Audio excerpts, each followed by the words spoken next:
Greetings. This is a short trailer-like video, longer than most trailers. This is dedicated to the press. Now, if you're a member of the press and you haven't talked to us yet, you need to talk to us because we have not decided amongst ourselves. I haven't decided what should be published and what shouldn't because we do have a matter of national security here. Who are we? We are federal government consultants.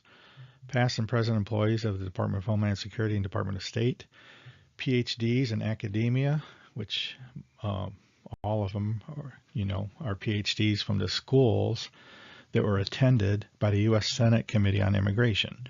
4 of them went to Harvard, 4 of them went to Georgetown, a couple other really good schools in there too. So that's who we wrote to for feedback on statistics and psychology. And we have PhDs in the private sector too, who are from professional organizations, like psychology organizations. We're members of the federal watchdog organizations. We're also a bunch of American citizens and their foreign fiancés and married couples who already went through the process. We have some members of Congress, and we have some people from the press. And we have a bunch of other people too. Why do members of the press need to see our videos? Because this is a matter of great importance, major exposure and threat to the national security of the United States. On the highest scale, we see it as a bigger threat than the nuclear threat from North Korea because our our military can probably take care of that. So we're asking you as members of the press to watch this trailer video, then download a 600-screen PowerPoint presentation which has every reference you'll need. So you don't have to do any research. It's all there. There's links. Go up to the internet, verify it's true, and then you can write about it. Watch the C-SPAN video, Fiancé visa fraud. That's 1 hour and 50 minutes. We'll get to that in a second. And then watch this condensed video that we loaded up there, which is basically videos 1 through 5 condensed. You should look up, this is the C-SPAN video. That if you go up to YouTube or you just Google it, C-SPAN video, Senate Committee on Immigration, and the title of the meeting is Fiancé visa fraud. And you should find a 1 hour and 50 minute video, and you really need to watch it to see this whole smoke and mirror show because the Senate didn't watch the whole thing. Some people, did the intros and left. Some people came in late and left early. Then there's, a couple of people, Tillis and Cruz, who came in an hour and 20 minutes into the meeting, into the hour and 50-minute meeting. So none of the senators saw the whole thing. I've seen it 10 times. A lot of our people, our ICE advisor saw it, quite a few times. And so did our psychologist. This is the INA, and if you're a writer, if you're an immigration writer, you know all about this. This is Immigration and Nationality Act, Section 104A, where the consular officer has the final say on the granting or refusal, or the approval or denial is the way most people say it, of visas. But the Secretary of State, has all the policies and procedures that are implemented that guide this consular officer on what to do, because after all, they're an entry-level person. Here is a little bit about the immigration officers and consular officers. They're both the same. They're both hired in as a GS5 or GS7, which is, GS3 and 4 are part-time college interns, high school and college. GS5 to 7 are most entry-level positions, the bottom of the company, the bottom of a federal job grades follow a lot of corporation job grades too. So GS9 would be, like a senior clerk or something, just somebody above the entry level. So the government calls this, whole of government approach. The Department of Homeland Security / USCIS and the Department of State / US Consulates have a smoke and mirrors act they call the whole of government system. And they mentioned this a zillion times in the meeting to impress people, but they didn't impress us. So part of this is, based on statistics, and that's the I-129F. This is the form that you use, a petition for alien fiancé. And there's 6 pages here, and there's a bunch of fields, and these are entered into a database, and there's where your indicators come from. The whole of government system uses an indicator system. And the indicators come from this form. They're either from this form, like for example, the petitioner's address. And, that might, maybe the petitioner doesn't have a criminal background, but maybe they live in a really high crime area, and that might be an indicator. Date of birth is not an indicator, but, when you have the date of birth of the petitioner and the fiance, you have the difference in age, and that's an indicator. So you can go through this form, and we've studied it in great detail. You can see it on other videos. So here's a San Bernardino terrorist. So this guy, this American dude that decides he's going to go all jihad on us and kill people, he decides, well, if I go up and get a lovely fiance, and she's a jihadi too, and she wants to kill Americans, we can both hold automatic weapons and kill twice as many Americans.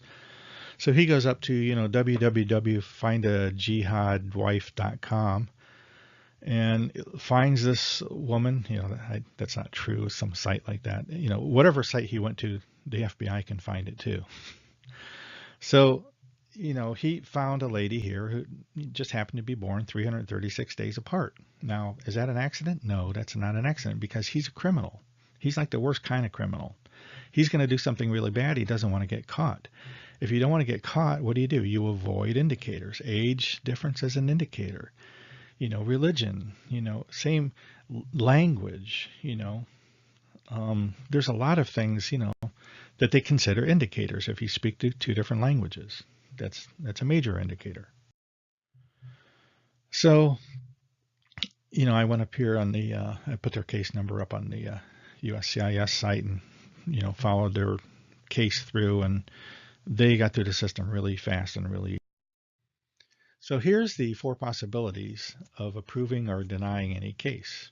So you have couples that are in legit relationships that are approved. That, there's 32,000 people or so that applied in recent years, and 95% of them get through, so that's a good thing. Couples that apply for a fiancé visa, most of them are legitimate couples and they get approved. Couples who are criminal fraudulent and get denied.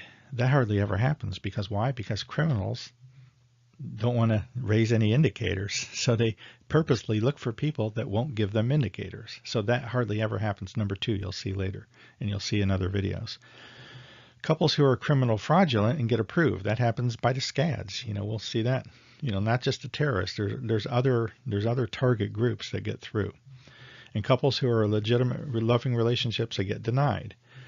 That's bad, but the thing is, if you can't identify the bad people, you have to deny some visa cases. And the government says there's no quota, but there's 2% every year. It sounds like a quota to me. So they deny about 2% of all the cases, to make it look like the process is not automatic. Otherwise, we'd have freight trains full of criminals coming into this country every year. Boatloads. We wouldn't be able to stop them because everybody gets through that applies. Okay, we went through the statistical part, which is the I-129F. So the I-129F and all the indicators are passed on to the consulate who does the interview. And now we enter the psychology part.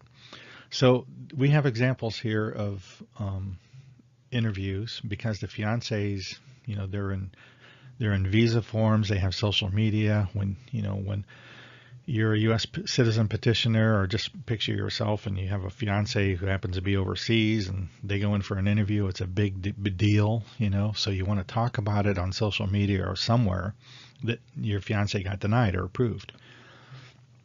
So these people, after the interview, they're asked to write down the questions and the questions that they were asked.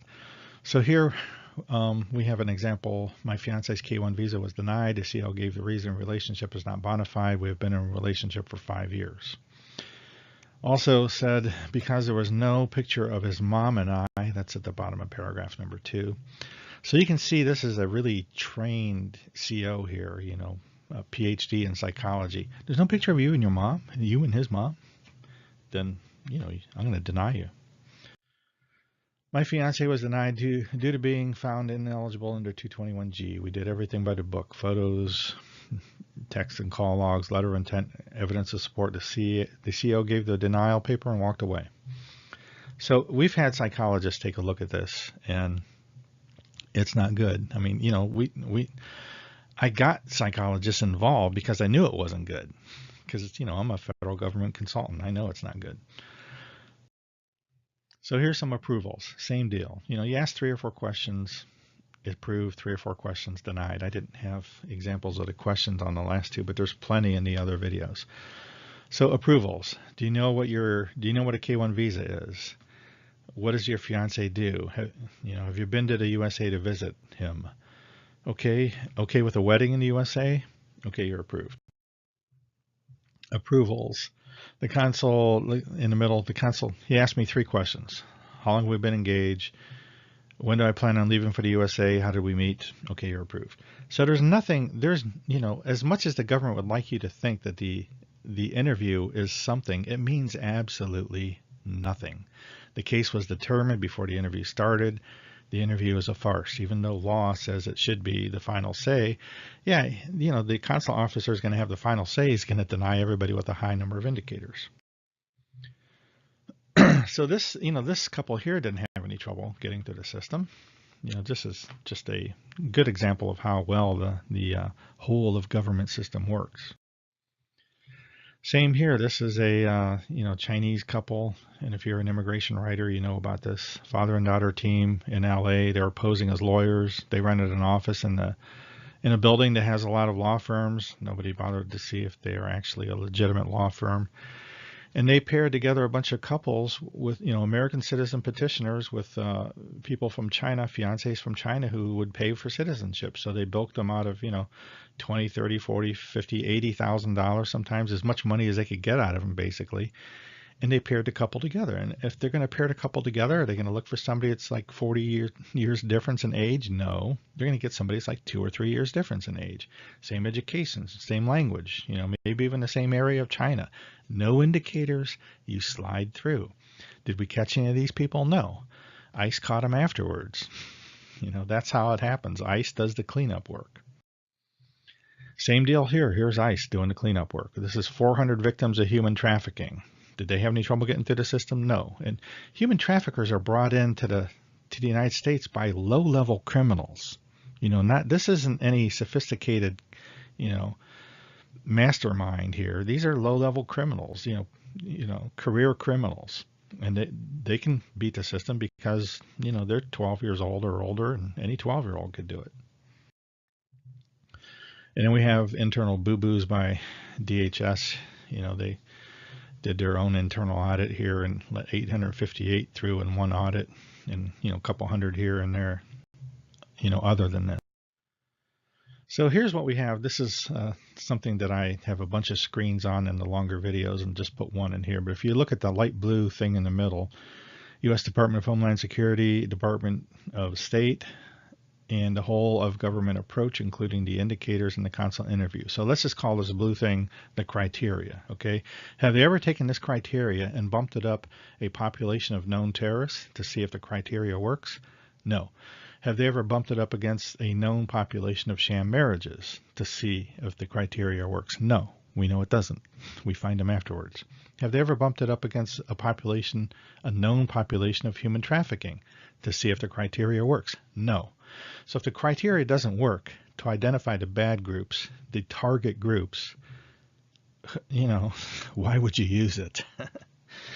This is just plain corruption and stupidity. This is just crazy, crazy stupid. And this is a busier screen, but since I didn't put a slide in on the statistics part, I'll briefly mention that. The second figure up on the top, the one in the middle, is with the graph. That represents a normal distribution curve. And I had to get schooled by one of these professors because I was about to write something in the long video that wasn't true, and he schooled me a little bit. It's been a long time since I got my MBA and QBA. So what they're doing here is they're using like an age indicator, an example, and they use a big difference in age to indicate like a small percent of the population, because that's the idea. They don't want the indicators to flag everybody. They want to flag just 2% to make it look like they're working.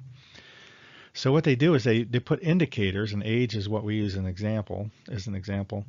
And what it does, the indicators basically marks or flags the people on the fringes of the normal distribution curve. So then, the terrorists and human traffickers and sham marriages all pass through the system, because if you look at the bottom graph, it's the same. The little red population in the middle here, that's the population, that's the target groups, because the target groups are avoiding things like a big difference in age and a difference in religion or difference in language or difference in anything. They avoid all the indicators. So, at the end of the process, the little ISIS guy gets through, and, legitimate fiancés don't get through. And this is another way to look at it. We have, the indicators. Low number of indicators means you're going to fly through the system. Doesn't matter what you do in the interview. Miss Jihad that helped kill 14 Americans in San Bernardino, California. How the hell did she get through an interview? She didn't know anything about her husband. They had never met. They lied about that. She was actually from Pakistan. Forgot to put that down on the, INF form. I'm sorry, the I-129F form. And, she flew right through the system. I don't know what questions she was asked. Do you know what your fiance's name is? How long have you known him? Okay, you're approved. So, the guy, we have a room full of clergy here. And, I don't know, kind of Catholic looking people to me. And maybe the guy in the middle is some kind of bishop or something. And then we have a gentleman on the left wearing all black and sandals and a mask and holding up an AK-47 and an ISIS flag. He looks kind of jihadi to me, but to the government, he looks like a person with low indicators. And when he went through the interview process, you can see our consulate officer over here on the right. He just said, "You're through." And then who gets denied? People with high indicators, and it's never the target groups. So that's it. We appreciate your time. Please subscribe to the channel. If you're a member of the press and you want to write something, please contact us, because we're working with other members that are immigration writers. And we still haven't, decided amongst ourselves, or me, what we should actually have a writer write, because we do have a national security issue here. But, we'd like to see something get out into the press that indicates, that the system is just not right. It's a risk to national security. It's just not working. We're denying too many legitimate couples, and we're not catching target groups. And we would like to change that, because why? Because we're better consultants than what the government has now. We appreciate your time. Thank you.